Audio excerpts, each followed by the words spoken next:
Was yesterday a whirlwind for anyone else? My kids tried to wake up at 2 a.m. They came up to my bed and they said, Santa already came. Let's go.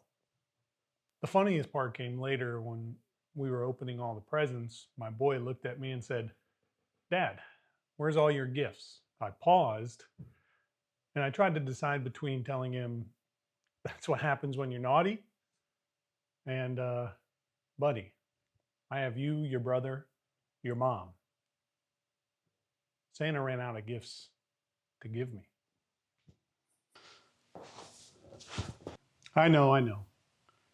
It sounds like something that belongs on a Hallmark card, but it's the truest thing ever. And that's why I decided to tell him that.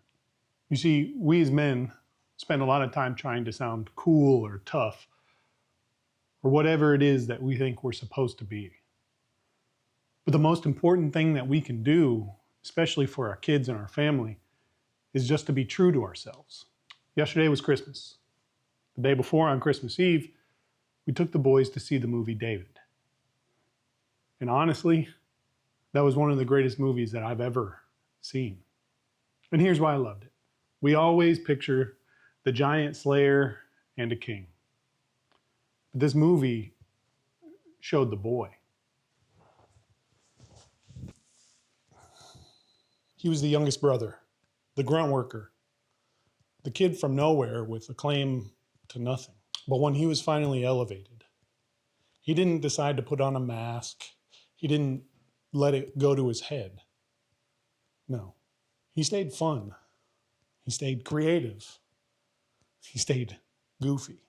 Come on, let's talk some more in the ice bath.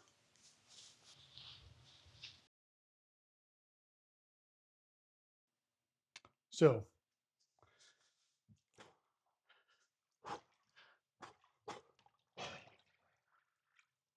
speaking of masterpieces,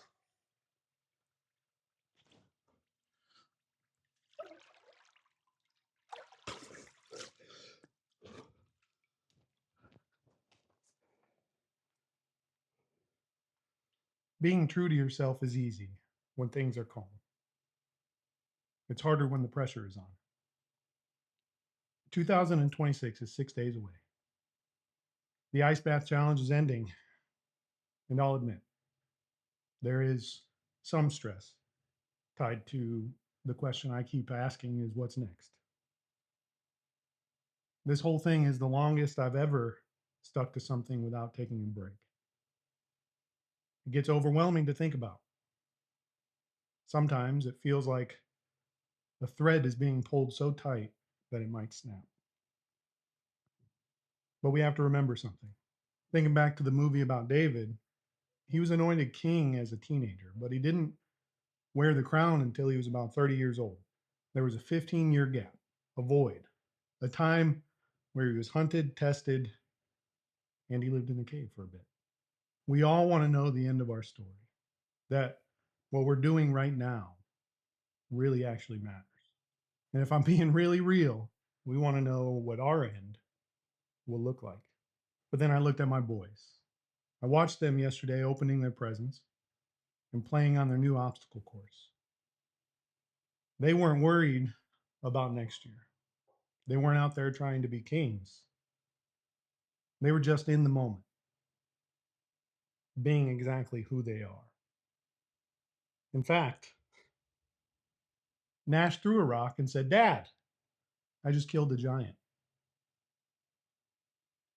See, they weren't even thinking about their destination. They were just sending it and having a great time doing it. There was a line in the movie yesterday that really stuck with me. Every masterpiece takes time. And that's the trap that we as men fall into. We pull on that thread so hard, trying to rush to the finish line, trying to see the end of our story, that we miss the part where we get to slay the giant in front of us today. We get so obsessed with the crown that we forget or think that we're better than the training ground. What I keep telling myself to feel better about this challenge ending is if I keep spending the next 6 days worrying about what happens after day 365, I'm going to miss the growth happening right now in the water with my boys, all of it. So that's the takeaway. If you feel like you're a thread that's about to snap, remember, stop trying to worry about the masterpiece. The weaver knows exactly what he's doing.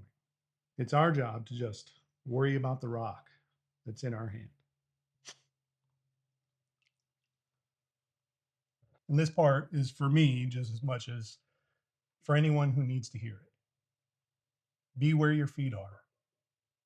Slay the giant in front of you today and let the masterpiece reveal itself in time. With that, though, day 359 down, 6 whole days left. Remember, be kind, be great, dial it in, and most importantly, keep on sending it. Listen, did you know that after David was king, after a big, gigantic victory, he took his robes off and danced like a crazy man in front of everybody?